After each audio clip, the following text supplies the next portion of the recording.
Bonjour à tous et bienvenue sur la chaîne. J'espère que vous allez tous très très bien. Donc dans cette vidéo, une vidéo test pour voir si la qualité de cette image est aussi bonne que quand je vous ai présenté le The INK Witch Tarot. Je crois qu'elle est aussi bonne. Donc je vais plus souvent du coup faire des vidéos et surtout plus souvent faire des présentations donc en live et des unboxings évidemment en live. Donc là, comme c'est censé être, si elle devait pas être terrible, c'était censé être la plus belle, enfin la meilleure qualité au niveau de la caméra.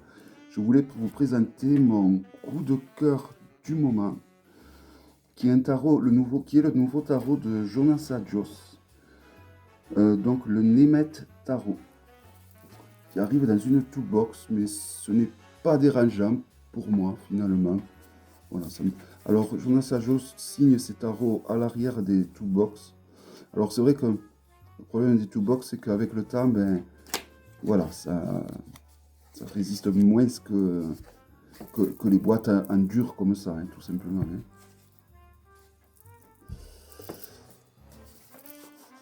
Donc, voilà. Alors, ça vient également avec une carte, une illustration, une image, hein, que voici. Où au dos, on va avoir la signification donc, des arcanes mineurs. Alors, il faut savoir qu'il y a un PDF qui est prévu pour aller avec ce tarot, car c'est un tarot qui est fait à partir des mythes de la Galice. Il me semble-t-il que ça s'appelle, j'ai des lacunes pour la prononciation. C'est une région de l'Espagne du Sud qui, qui ont leur propre monnaie, leur propre... et c'est une région qui est très riche au niveau des mythes et des légendes. Donc vous allez voir, normalement, elle va prochainement donc sortir le PDF où elle expliquera donc tous les mythes qui est raccordé donc à chaque lame de ce magnifique tarot. Alors voici le dos qui permet de faire des tirages envers endroit, un dos que j'aime beaucoup. La qualité des lames est vraiment très bonne. J'avais peur au début, j'avais cru qu'elles ne seraient pas trop bonnes, mais franchement elles sont souples, mais elles sont vraiment de très bonne qualité. Alors sur le site de Jonas Adjous, elle dit que c'est du 350. Je sais pas. Alors après, vous allez voir, c'est plus grand qu'un tarot lambda, légèrement. Elles sont plus larges et plus hautes, vous voyez, que le Grimaud. Donc, quand les lames comme ça sont un peu plus grandes, elles perdent en épaisseur, on dit. Mais je veux bien croire, si elle le dit que c'est du 350, c'est que, voilà. Toujours est-il, voici notre fou. Vous avez donc, ce tarot, il est nommé en espagnol et je crois que c'est la Galice hein, que ça s'appelle, et en galicien, du coup. Mais il y a le numéro, alors pas là parce que c'est le fou, mais sinon vous avez le numéro sur les lames, donc vous pouvez pas vous tromper en fait. Hein. Donc voici donc pour le magicien. Donc vous voyez, on ne peut pas se tromper. Il y a le numéro sur toutes les lames, le numéro va être en haut.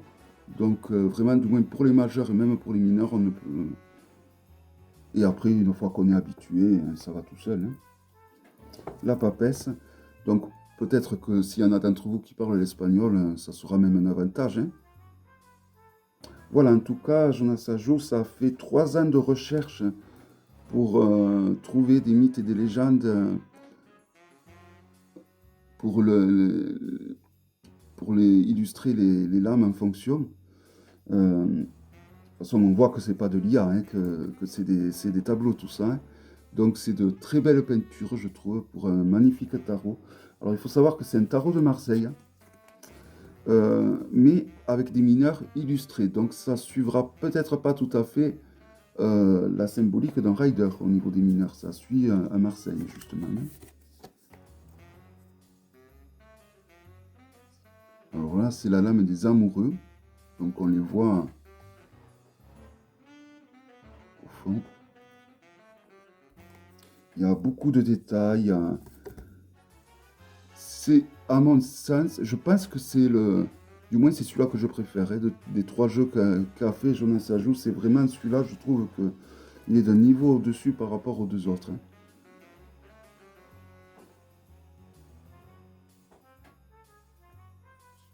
et l'ermite. Après, on reconnaît bien, hein. Il n'y aurait pas le numéro sur les lames, ça serait pas dérangeant, je trouve, parce que on reconnaît quand même l'ermite au loin. Tout à l'heure, les amoureux, pareil, on les reconnaissait, donc c'est... Voilà. Alors là, pour la roue, quelqu'un qui fait du fuseau, je crois que ça s'appelle comme ça.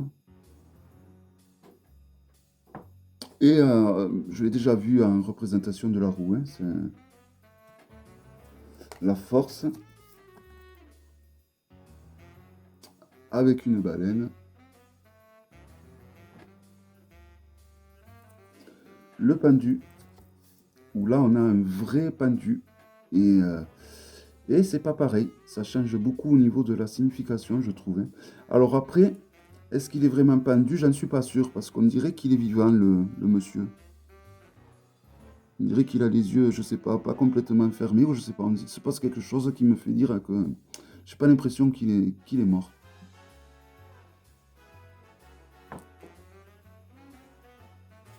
Alors les arcanes sans nom, ou les morts, elles sont plusieurs, pour le coup. Bon, vous voyez, il y a toujours le numéro en haut. On ne peut pas se tromper, vraiment, hein.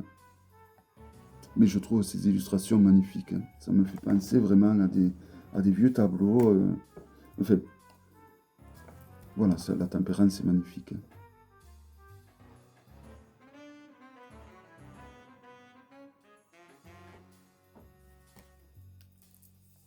Le diable aussi, j'aime beaucoup.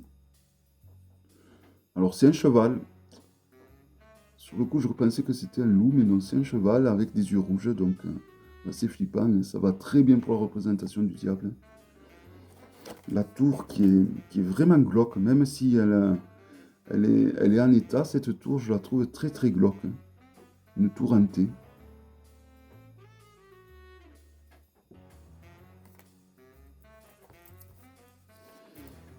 L'étoile.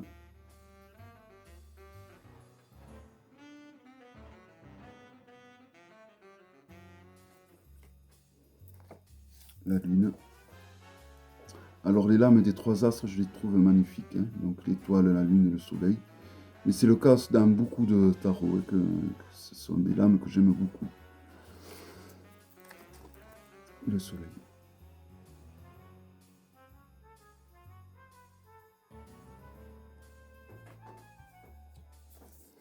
Le jugement.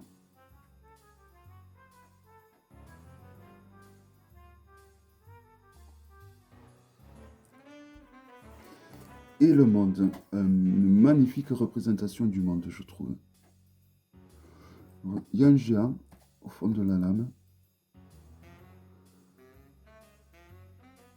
Voilà, j'adore cette représentation du monde. Voilà donc pour les majeurs. Alors ensuite, on passe aux mineurs. Donc, l'as de espadas.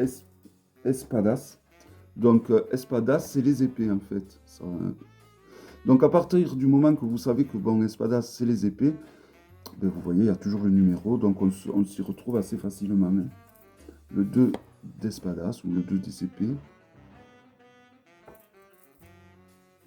Le 3 des épées. Alors, on reconnaît, hein, évidemment dans cette série la dureté des épées, hein. Le 4 des épées.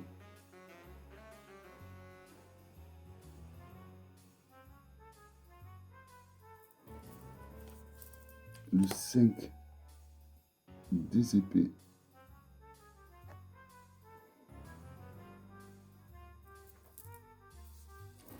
Le 6 des épées.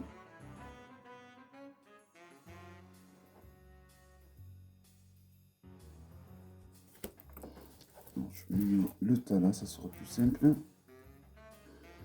Le 7 des épées.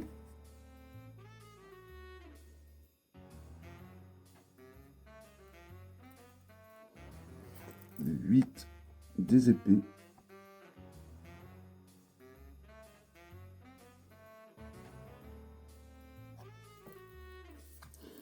Le 9 des épées, je l'aurais vu un peu plus dur que ça, parce que bon, dans le Marseille, le 9 d'épée fait partir des lames les plus compliquées, on va dire, les plus rudes, hein. Surtout si elle est en contre, hein. Et le 10, donc, des épées. Bon, on s'éloigne pas trop d'un rider, je trouvais, au niveau des mineurs de la représentation.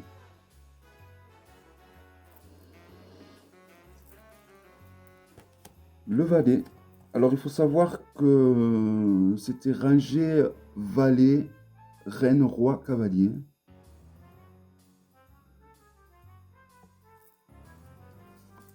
Donc, moi, je les ai remis comme j'ai l'habitude. Donc, valet, cavalier, reine et roi.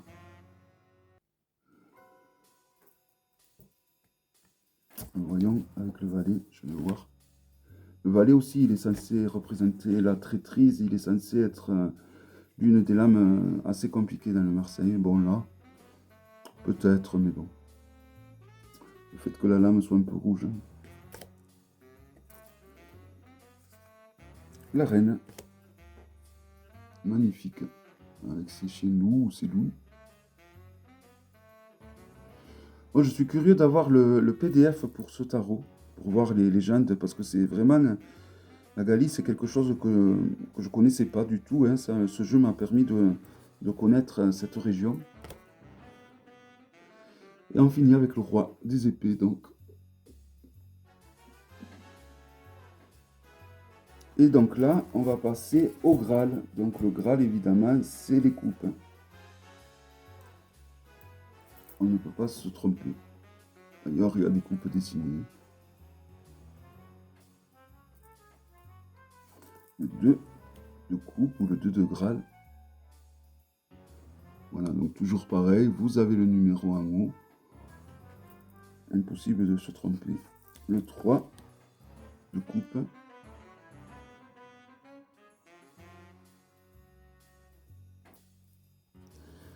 Le 4 de coupe.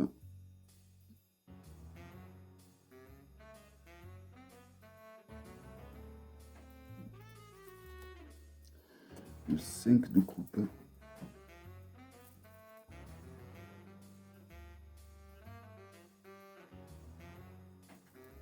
Le 6 de coupe.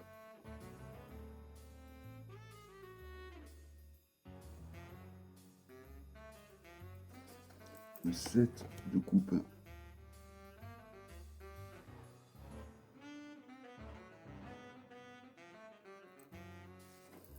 Le 8 de coupe.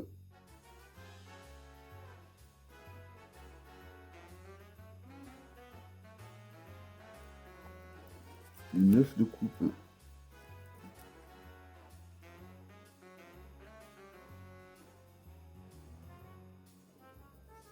Et on finit donc avec le 10 de coupe pour la série des numérales de coupe. Donc.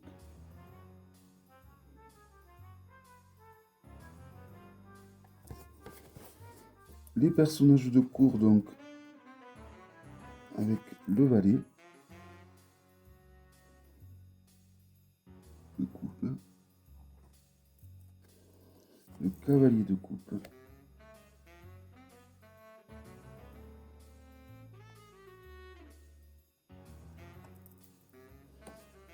la reine de coupe,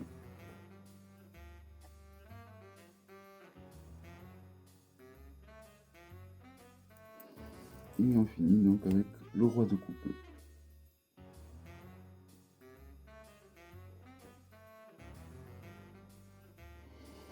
Ouais, vraiment ce jeu, j'aime vraiment beaucoup, beaucoup, beaucoup. Alors je savais qu'il allait me plaire hein, quand j'ai vu la présentation. Déjà, il a commencé vraiment à beaucoup, beaucoup me plaire. Mais alors quand je l'ai eu en main, ça a été la confirmation du coup de cœur. Alors là, on est au postes. Donc les postes, ça représente les bâtons. Donc le feu.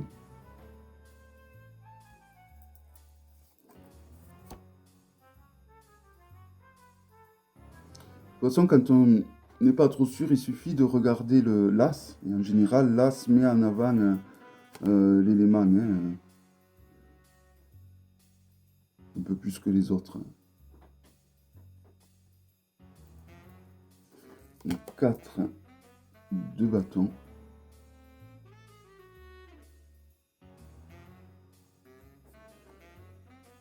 le 5 de bâton,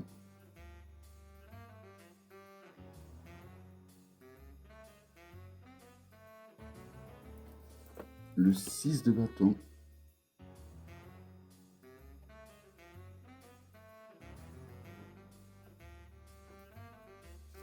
le 7 de bâton,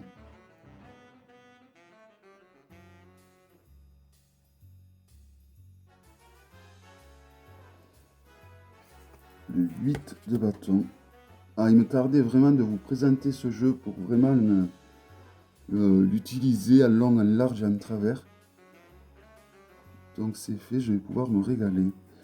Alors le 9 de bâton me rappelle des scènes de vers chez moi. Voilà, c'est ça aussi également, c'est pour ça je pense que ce jeu me plaît. Ça me rappelle beaucoup des scènes que j'ai connues dans mon enfance en fait, ces illustrations.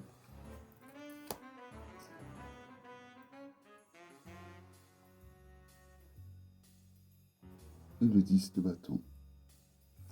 Le valet de bâton.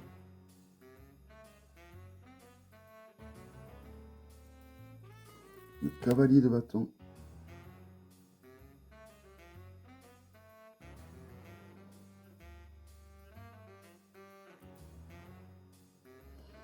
Le valet. La reine de bâton, pardon.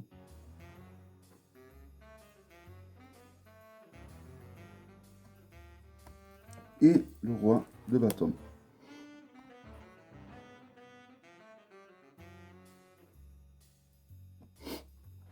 Et on finit avec les kunchas, donc les kunchas qui sont les pentacles ou les deniers. Alors, je m'excuse.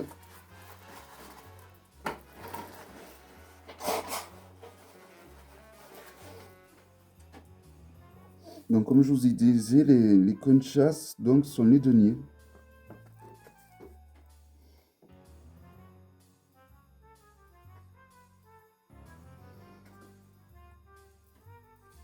Le 2 de kunchas, ou le 2 de pentacle, ou le 2 de denier. Et on va y arriver.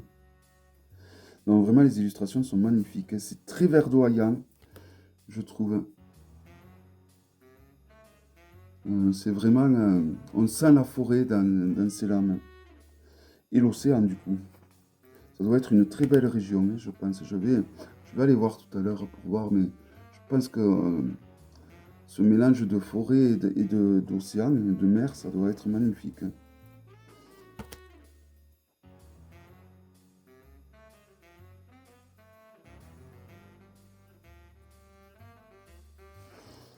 Le 6 de denier. Et c'est là qu'on se dit que c'est vrai que dans notre pays, on a tout. Hein, au niveau des décors, on a vraiment... c'est un pays qui est riche au niveau des décors. Hein. Alors bon, là, c'est l'Espagne, mais bon, c'est à côté. Hein, c'est à la frontière, on va dire. Hein.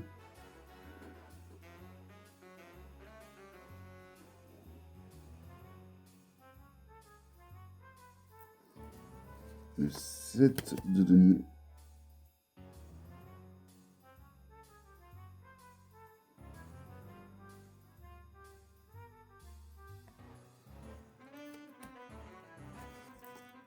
Le 9 de denier.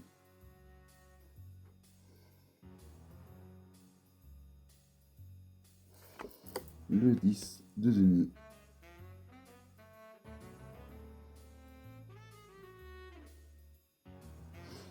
Les personnages de cour avec le valet.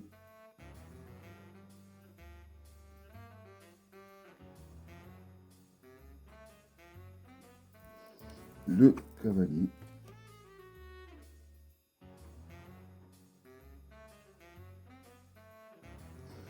La reine me fait penser un peu à Réponse, avec ses longs cheveux.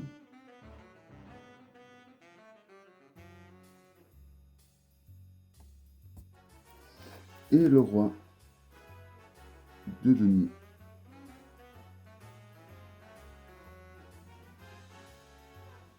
En tout cas, j'espère que cette vidéo vous aura plu. Moi, je suis vraiment très ravi de ce tarot. Pour moi, c'est le plus beau qu'elle a fait. Le plus agréable à manipuler, le plus doux. Il me plaît vraiment beaucoup.